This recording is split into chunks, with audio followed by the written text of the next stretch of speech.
저는 어린 시절을 시골에서 자랐습니다. 전형적인 농부의 아들로 자라났습니다. 근데 그 어린 시절에는 먹을 것이 그렇게 많지를 않았습니다. 그래서 지금 생각해 보면은 그 시절에 국식이라고 하는 것을 많이 먹었던 기억이 있습니다. 제가 이 부산에 와서 국식이를 얘기하니까 잘 못 알아듣고 여기에서는 보니까 갱죽이라고 얘기를 합니다. 갱죽, 또 갱식이라고도 얘기를 하죠.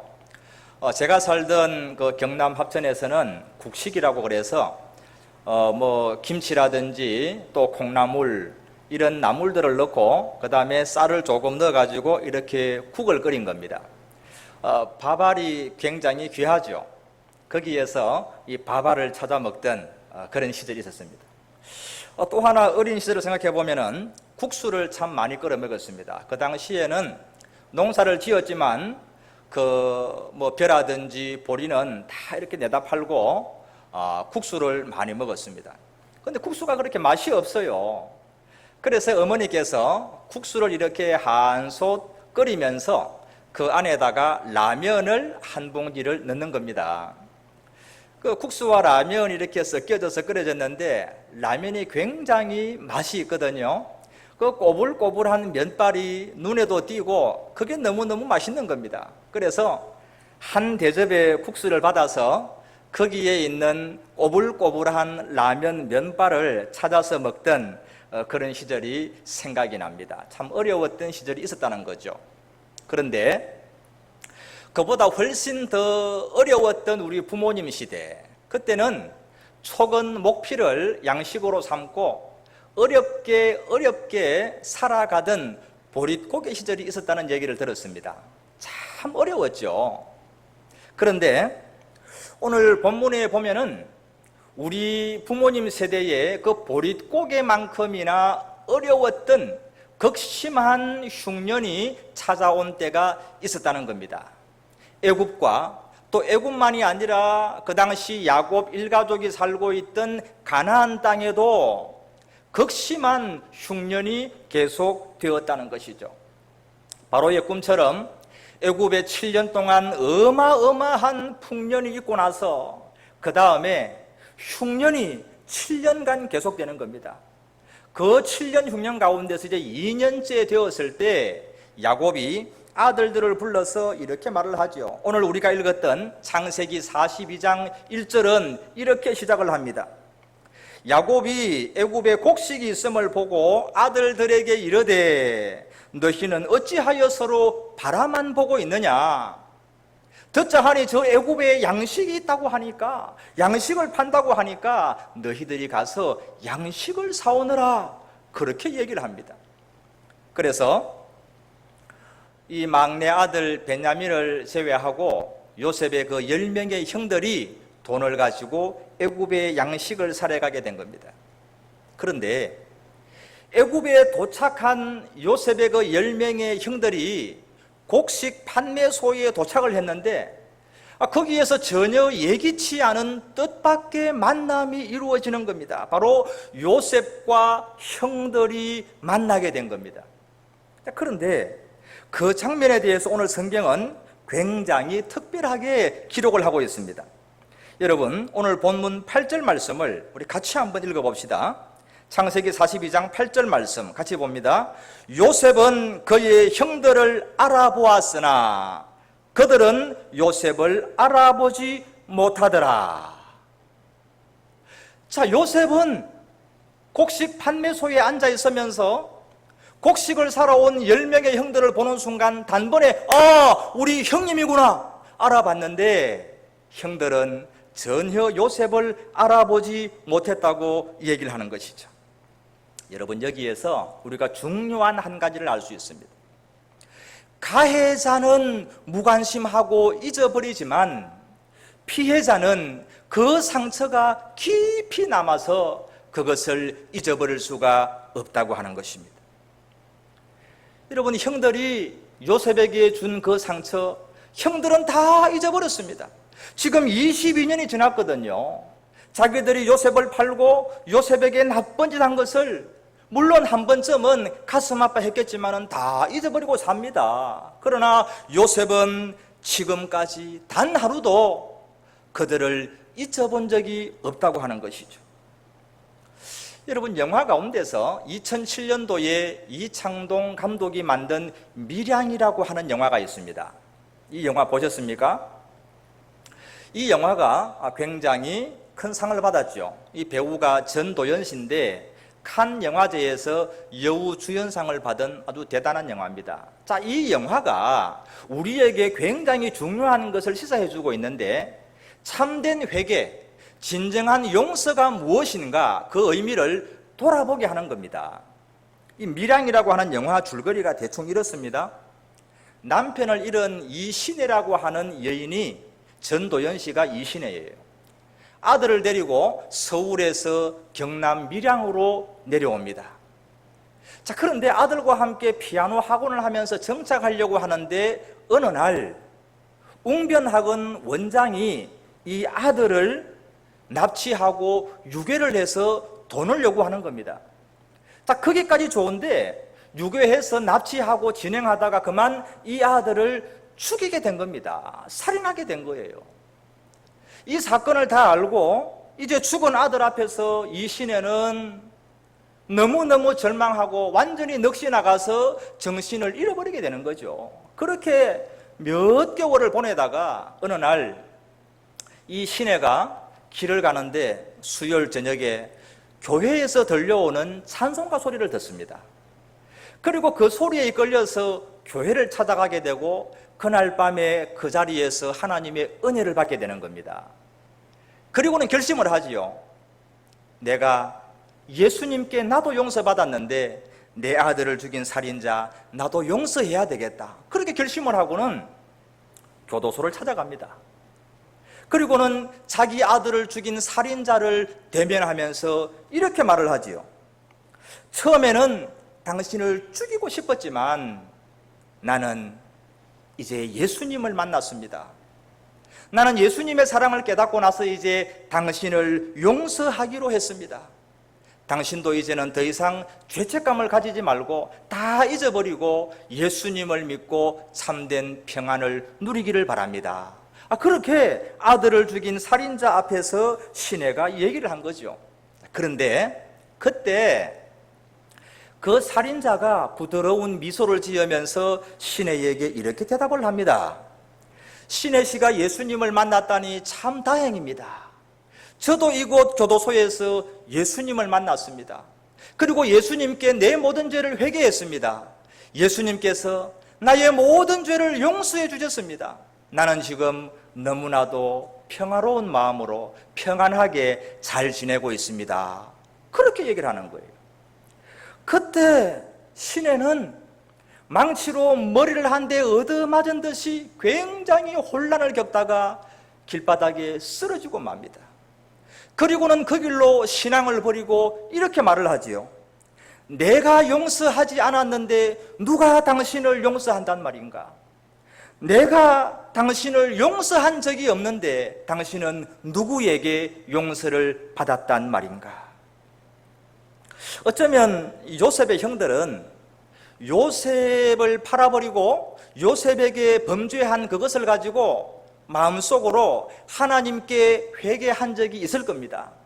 그러나 중요한 것은 하나님께 회개하는 것으로 끝나는 것이 아니라 요셉에게 회개하고 요셉에게도 용서를 빌어야 한다는 것이죠.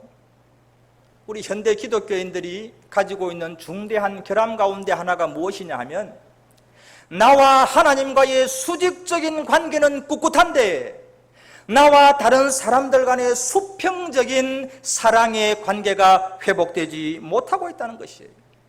여러분, 우리는 하나님께만 회개하는 걸로 끝내서는 안 됩니다.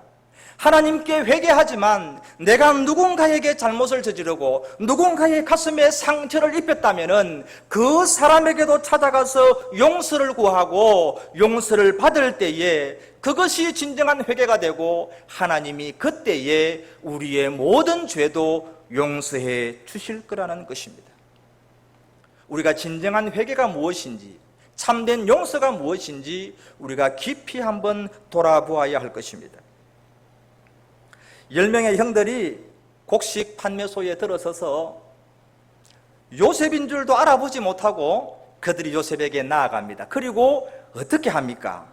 여러분 6절 말씀, 오늘 우리 가장 중요한 메시지 가운데 하나인데 6절 말씀을 같이 한번 읽어봅시다. 때에 요셉이 나라의 총리로서 그 땅 모든 백성에게 곡식을 팔더니 요셉의 형들이 와서 그 앞에서 땅에 엎드려 절하매.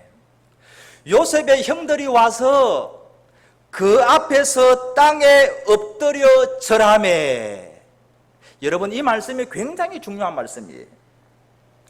10명의 형들이 나와서 땅에 엎드려서 절을 하는 모습을 보는 그 순간 요셉은 갑자기 22년 전의 한 기억이 떠오르는 것입니다. 17세의 소년으로서 아버지와 형들과 함께 살아가던 그 가나안 땅의 삶 가운데서 어느 날 있었던 꿈 사건, 그것이 떠오르는 거예요. 창세기 37장에 그 사건이 나오죠. 요셉이 하루는 꿈을 꾸고 얘기합니다. 형들이요, 내가 지난밤에 꾼 꿈 얘기 한번 들어보세요. 우리 모두가 들판에서 곡식단을 베고 있는데 4단이 일어서고 11개의 곡식단이 나를 보고 절을 했습니다. 그 다음에 또 그 다음 날에 또 얘기하는 거예요. 아버지, 형들이요, 내 꿈 얘기 한번 들어봐요. 하늘의 해와 달과 11별들이 나를 향해서 절을 했습니다. 그 꿈 때문에 미움받고 그 꿈 때문에 노예로 팔려가고 그 꿈 때문에 아버지와 헤어지게 되었던 그 꿈, 보디발의 집에 팔려가서도 날마다 생각했던 그 꿈, 그것이 지금 기억이 나는 것입니다. 땅에 엎드려서 절을 하는 형들의 모습을 보면서 요셉은 그 꿈을 떠올립니다. 9절에 보니까 요셉이 그들에게 대하여 꾼 꿈을 생각하고 그 꿈이 떠오르는 거예요. 이제는 틀렸다고 포기한 지가 오래인데 그 꿈은 아무것도 아니야 그러면서 잊어버린 지가 오래인데 하나님은 오늘에서야 그 꿈을 기어이 이루어 주셨다고 하는 것입니다. 하나님이 주신 꿈, 그 꿈은 반드시 이루어지는 것입니다. 아멘입니까? 하나님의 꿈은 결코 무너지지 않는다는 것이에요. 하나님이 심어주신 꿈을 다른 말로 말하면 하나님이 우리에게 약속하신 말씀으로 우리가 볼 수 있습니다. 여러분들이 어떤 꿈을 꾸지는 않았다 하더라도 요셉의 마음속에 하나님이 꿈을 심어준 것처럼 하나님이 우리에게 주시고 하나님이 우리에게 약속하신 그 말씀, 그것이 바로 우리에게 주신 꿈과 같다는 것입니다. 하나님이 약속하신 그 말씀은 절대적으로 변하지 않고 하나님은 반드시 이루어 주신다는 것입니다. 민수기 23장에서 이렇게 말씀합니다. 하나님은 인생이 아니시니 시건치 않으시고 인자가 아니시니 후회가 없으시도다. 어찌 그 말씀하신 바를 행치 않으시며 하신 말씀을 실행치 않으시랴. 아멘. 하나님은 그 말씀하신 바를 반드시 행하고 그 말씀을 이루어 주신다는 겁니다. 여러분, 억울하게 종살이 하면서 누명을 뒤집어 쓰고 옥살이 하면서 얼마나 어린 요셉은 그 꿈을 생각했겠습니까? 이거 정말 하나님이 주신 꿈 맞습니까? 아니면 개꿈입니까? 하나님이 그 꿈을 저에게 주셨다면 왜 이런 말도 안 되는 이런 어처구니 없는 일들이 나에게 계속 일어나는 것입니까? 얼마나 범민했겠습니까? 그런데 오늘 이 시대를 살아가는 저와 여러분도 그 어린 요셉처럼 범민할 때가 많지 않습니까?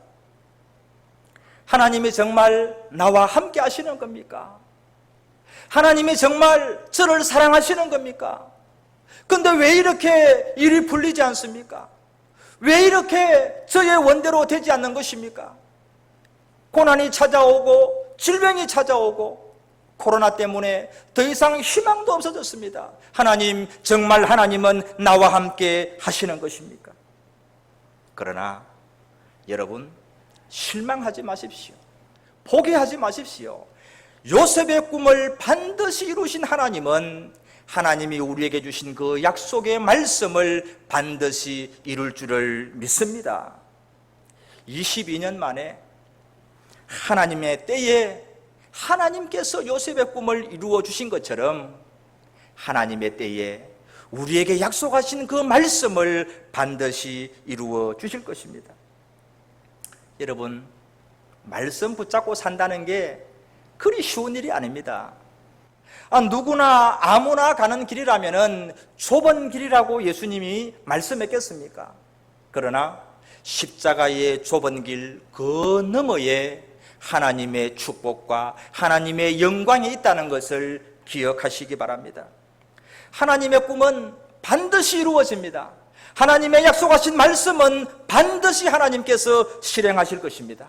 하나님은 인생이 아니시니 시건치 않으시고 인자가 아니시니 후회가 없으시도다. 어찌 그 말씀하신 바를 행치 않으시며 하신 말씀을 행하지 않으시랴. 오늘 하루도 하나님의 말씀을 붙잡고 포기하지 않는 신뢰와 확신을 가지고 그날을 소망하면서 믿음으로 승리할 수 있기를 주님의 이름으로 축복합니다. 하나님 아버지, 하나님께서 주신 그 꿈대로 요셉의 인생에서 하나님의 때에 22년 후에 하나님께서 그 꿈을 이루어 주심을 바라봅니다.